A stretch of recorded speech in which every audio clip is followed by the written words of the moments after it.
Everyone, welcome to my YouTube channel K.Maths classes. तो आज का लेक्चर नंबर 16 है। तो जैसा कि मॉड हो चुका है और उसके बाद आज हम जो डिस्कस करेंगे GIF। तो GIF का मतलब क्या होता है? Greatest integer function. ओके, तो आज इसी के बारे में हम डिस्कस करेंगे। ओके, तो बेसिकली कैसे हम रिप्रेजेंट करते हैं ग्रेटेस्ट इंटीजर फंक्शन को। बेसिकली इसको एक बॉक्स के अंदर हम रखते हैं। इसकी मीनिंग क्या होती है?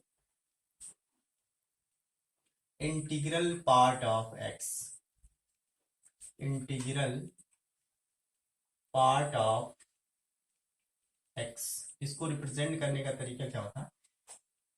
एक बॉक्स के अंदर रखेंगे और इसका नाम क्या होता है? ग्रेटेस्ट इंटीजर फंक्शन, या इसको बोलेंगे इंटीग्रल पार्ट ऑफ एक्स। यार अगर यहाँ पे इंटीग्रल पार्ट एक्स है तो इसकी जो वैल्यू होगा ऑलवेज इंटीजर आएगा। क्या आएगा? इंटीजर आएगा।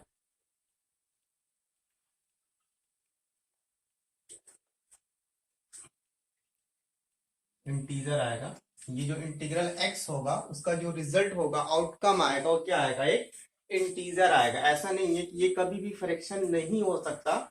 ये क्या होगा? हमेशा एक इंटीजर होगा। इसको समझने की हम कोशिश कर रहे हैं। अगर आपसे कोई पूछे 2.3 का इंटीग्रल पार्ट क्या होगा, या इसका रिजल्ट क्या होगा, 2.3 का इंटीग्रल पार्ट क्या होगा, तो आपको ये जो 2 दिख रहा है, 2.3 का जो आंसर आएगा वो 2 आ जाएगा।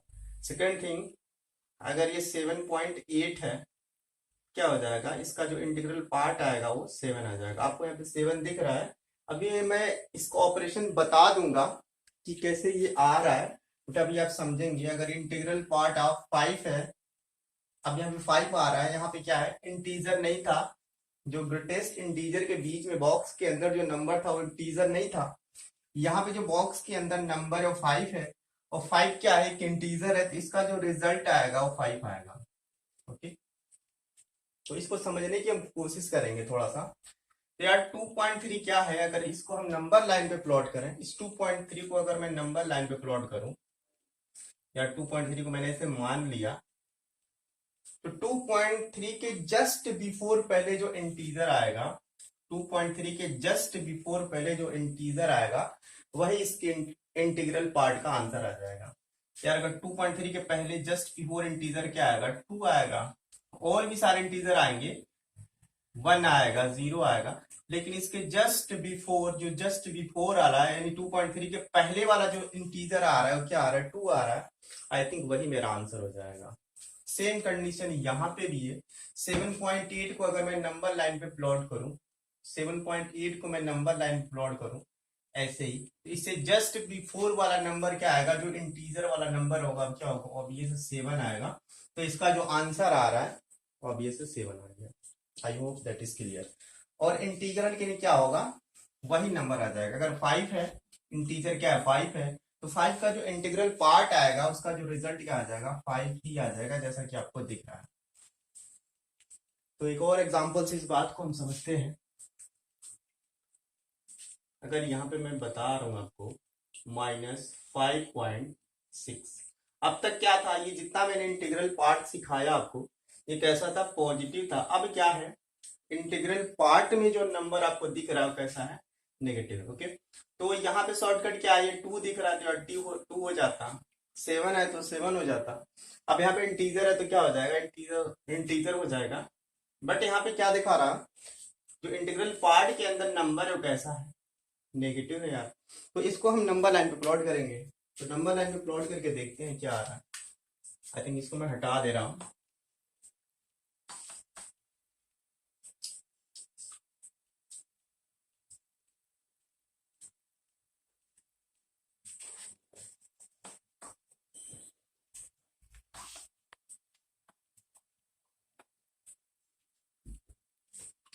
इसको मैं अगर नंबर लाइन पे प्लॉट करूं, ऐसे मैंने मान लिया है नंबर लाइन पे क्या है? -5.6। अब नंबर लाइन में क्या होता है? नेगेटिव में आई थिंक इससे पहले वाला, जस्ट पहले वाला इंटीजर क्या हो जाएगा? -6 हो जाएगा। इसके बाद वाला क्या होगा? -4 हो जाएगा। आई थिंक हमें बाद से मतलब नहीं है, जस्ट पहले से मतलब है। तो आई थिंक जस्ट पहले वाला इंटीजर क्या है यहाँ पे? -6 है। आई थिंक -5.6 से जस्ट पहले वाला इंटीजर क्या होगा, -6 होगा। तो इसका आई थिंक आंसर क्या हो जाएगा, -6। ऐसे याद करने के टर्म में हम कैसे याद कर सकते हैं, आपको माइनस में 5 दिख रहा है तो क्या करना है, इसमें एक ऐड कर देना है और माइनस साइन लगा देना है। ऑब्वियस अगर मुझे साइन लगाना है, अगर हमें नंबर लाइन पे जाना नहीं है, तो अगर डायरेक्ट रिजल्ट आपको याद रखना है तो बॉक्स के अंदर जो भी दिख रहा है वो कैसा है, नेगेटिव है, तो बहुत आसान है, माइनस आप लगा दीजिएगा। तो 5 दिख रहा है तो 5 + 1 कर देंगे, आई थिंक -6 आपका आ जाएगा। और पॉजिटिव में क्या ट्रिक था, अगर 3.4 है तो आपको ये 3 दिख रहा है तो डायरेक्टली हम क्या लिख देंगे, 3 आपका आंसर हो जाएगा। और नेगेटिव में क्या होगा, ये जो नेगेटिव है बाहर माइनस लगा देंगे और इसमें एक ऐड कर देंगे, जो आंसर आएगा वही मेरा आंसर हो जाएगा इस इंटीग्रल पार्ट का।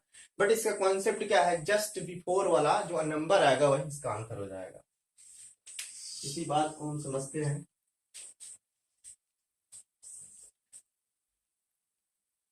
तो एक बात तो तय है यार, जो इंटीग्रल एक्स आएगा वो क्या आएगा, एक इंटीजर आएगा। जो इंटीग्रल एक्स होगा वो क्या होगा, एक इंटीजर आएगा।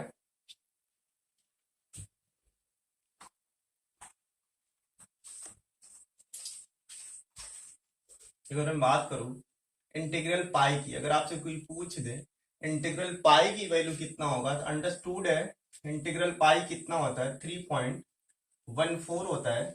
तो इसके जो इंटीग्रल वैल्यू आ जाएगी वो क्या होगा, 3 हो जाएगा। तो इसी बात को हम एक फॉर्मूले के फॉर्म में कैसे याद रख सकते हैं, इंटीग्रल एक्स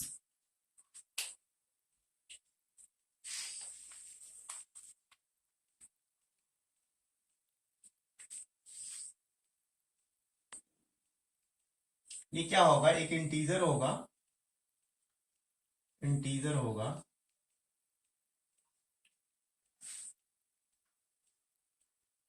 इंटीजर होगा just before x, just before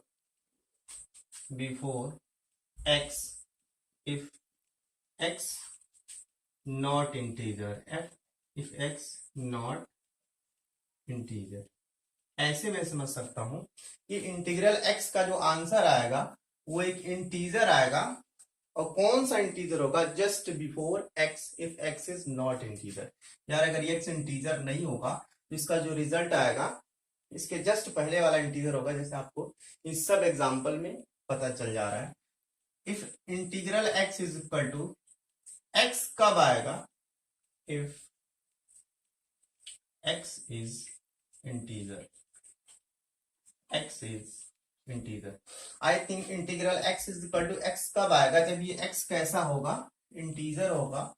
इस बात से हम समझ सकते हैं इंटीग्रल एक्स की वैल्यू क्या होता है, इंटीग्रल 3 की वैल्यू क्या होता है, 3 होता है। आई थिंक 3 कब होगा, जब 3 कैसा है, इंटीजर है। आई थिंक यहाँ पे एक्स के प्ले पे रोल कर रहा है, या एक्स मैंने माना इंटीजर है, उसी तरह 3 क्या है, 3 इंटीजर आ रहा है। I think x is equal to x आ जाएगा। अगर ये एक्स इंटीजर नहीं होगा तो इसका आंसर क्या होगा, जस्ट बिफोर एक्स, यानी एक ऐसा इंटीजर होगा जो एक्स से जस्ट पहले होगा, if x is not integer. इसी बात को मैंने एक लाइन में लिख दिया है, इसी बात को मैंने एक लाइन में लिख दिया है, आप इसको ऐसे भी याद कर सकते हैं। ठीक है, तो इसी के आगे बढ़ते हैं।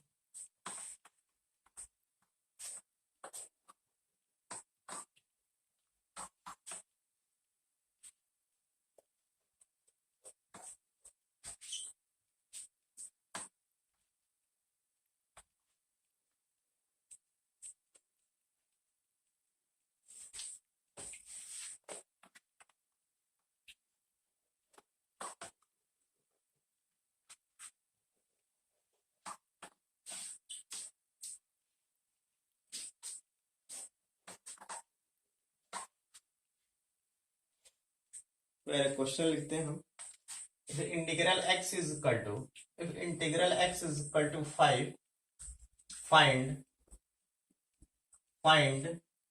एक्स। आपको क्या निकालना है, एक्स की वैल्यूज का सेट निकालना है।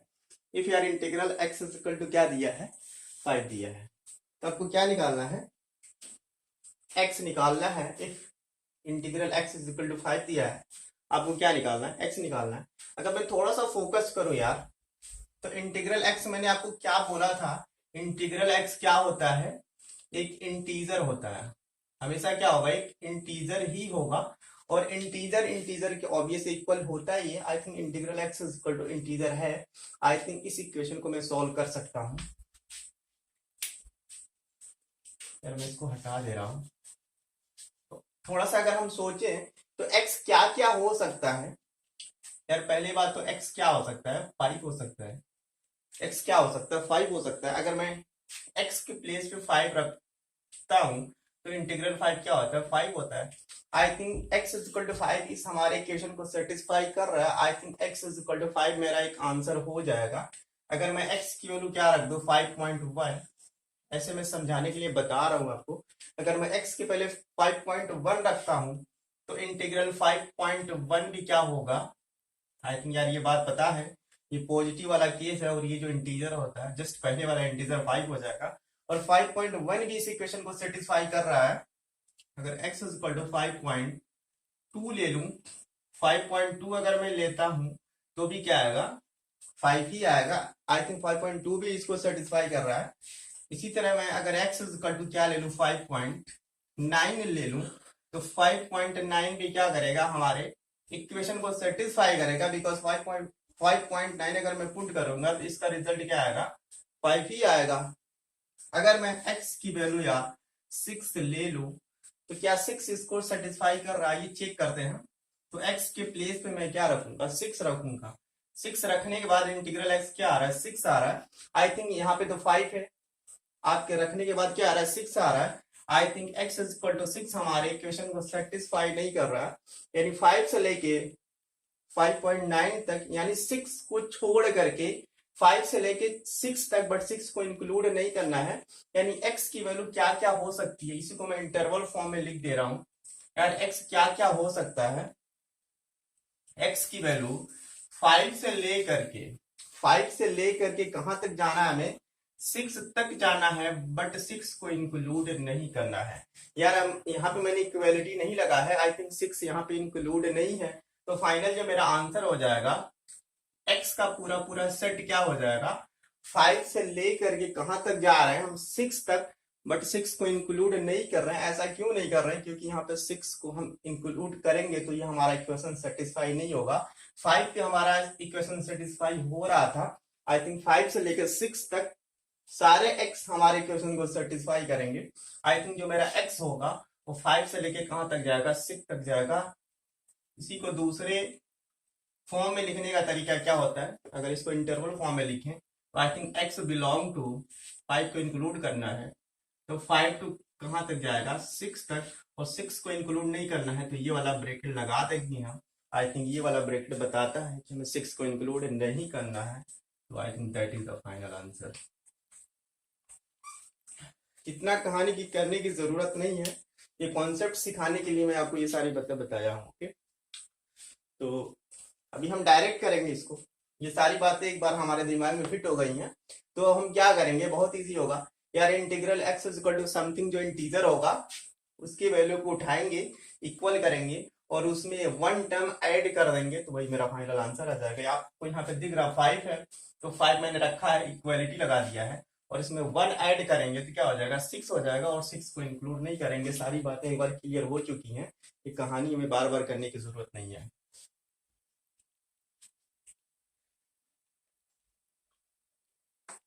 तो आइए एक नए क्वेश्चन से शुरुआत करते हैं। एक क्वेश्चन का आगाज करते हैं।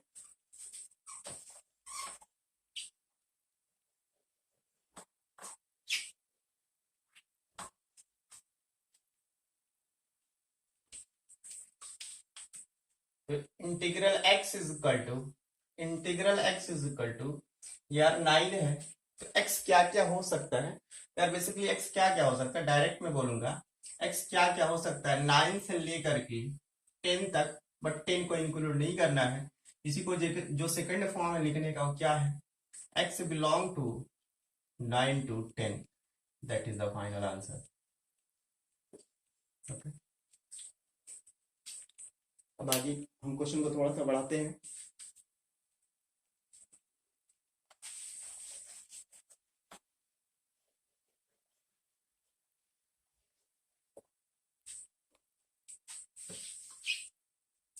क्वेश्चन ये है, if integral 2x minus 5 is equal to 7, integral 2x minus 5 is equal to 7, हमें क्या निकालना है, फाइंड x।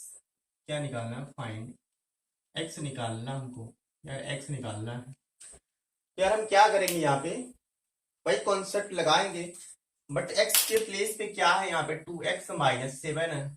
अगर x होता तो x की वैल्यू कहां से कहां तक लाई करता, 7 to 8 लाई करता, बट x के प्लेस पे कुछ भी शिफ्ट हो जाए, डजेंट मैटर। तो हम क्या करेंगे, बहुत इजी है, ये जो भी है अभी से 7 से लेके कहां तक जाएगा, ये x के प्लेस पे मैं क्या लिख दूंगा 2x माइनस 5, और कहां तक हो जाएगा ये, ऑब्वियसली 8 तक जाएगा, और 8 को इंक्लूड नहीं करना है, जैसा कि पहले वाले क्वेश्चन में हम डिस्कस कर चुके हैं।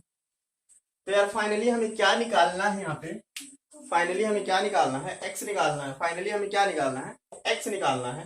तो अब ये सर x कैसे निकलेगा, सबसे पहले हम जो मेरा यहाँ पे टारगेट हो x निकालना है, तो हम क्या करेंगे, -5 को हटाएंगे। -5 को हटाएंगे तो -5 कैसे हटेगा, आई थिंक ऐड करना पड़ेगा यार। तो -5 को हटाना है तो क्या करेंगे, 5 ऐड करेंगे। तो पूरे इनइक्वालिटी में हम क्या करेंगे, 5 ऐड कर देंगे। ऐड कर दो भाई, तो 2x माइनस 5 प्लस 5,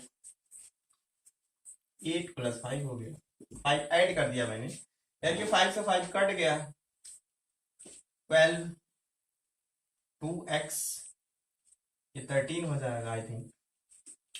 यार हमें तो मैं x में इंटरेस्टेड हूँ, बट यहाँ पे 2x है, तो यार फाइनली क्या करेंगे, 2 से हम डिवाइड कर देंगे, और 2 कैसा एक पॉजिटिव नंबर है, पॉजिटिव नंबर से डिवाइड करने के बाद साइन ऑफ इनइक्वालिटी चेंज नहीं होती है। आई थिंक 2 से अगर मैं डिवाइड करूंगा तो 2 डिवाइड बाई 12 कितना हो जाएगा, 6 हो जाएगा, और यहाँ पे x बचेगा, और यहाँ पे 13/2 हो जाएगा। यार 13/2 को मैं क्या लिख सकता हूँ, 6.5 लिख सकता हूँ। यार 13/2 को मैं क्या लिख सकता हूँ यार, मैं हटा दे रहा हूँ। 13/2 को मैं क्या लिख सकता हूँ, 6/5 लिख सकता हूँ, 6.5 6.5 लिख सकता हूँ। 13/2 को मैं क्या लिख सकता हूँ, 6.5 लिख सकता हूँ।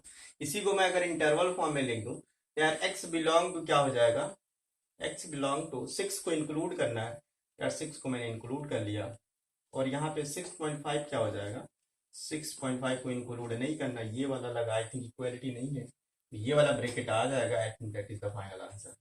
आई hope that is clear.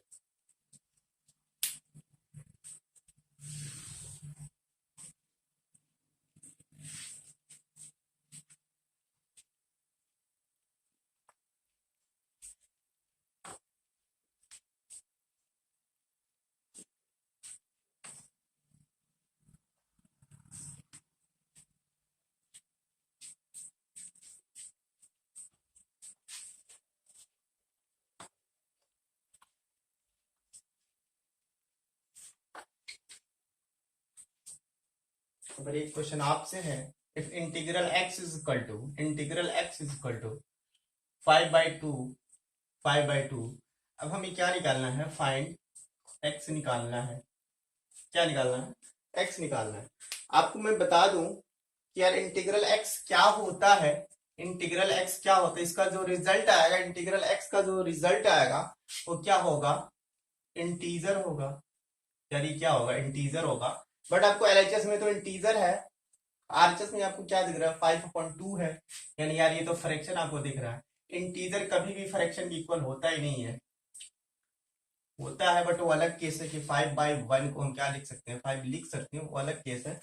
But यहाँ पे क्या होगा, ये जो इंटीग्रल x है वो इंटीग्रल, ये इंटीजर आ रहा है और यहाँ पे एक फ्रैक्शन आ रहा है 5/2 आएगा। आई थिंक ऐसा कभी भी पॉसिबल नहीं होगा यार। इंटीग्रल x क्या क्या हो सकता है, इंटीजर हो सकता है 1 2 3 4 5 6 जैसा आ सकता है, बट यहाँ पे क्या होगा 5/2 आ रहा है, 5/2 आ रहा है, और 5/2 को हम क्या लिख सकते हैं, आई थिंक एक फ्रैक्शन है और ये इंटीजर है, दोनों चीज कभी सेम नहीं हो सकता।